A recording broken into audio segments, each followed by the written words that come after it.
పేడ తొక్కేసింది గొరుసు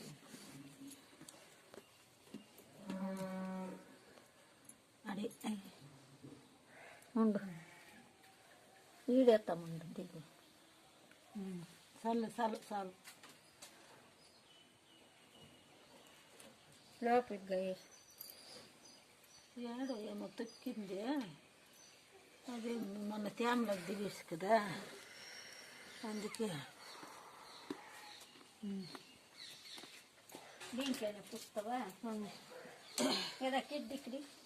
నిమ్మకాయ వద్దా వద్దులే పుంగేదునా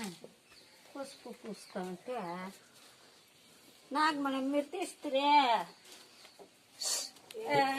ఈ దాశారం పొడి తోలరదనే పుంగేదు పుంగేది తీస్తురేమో అక్కడ తోలరదనే నెత్తిలో తెగిలించుకో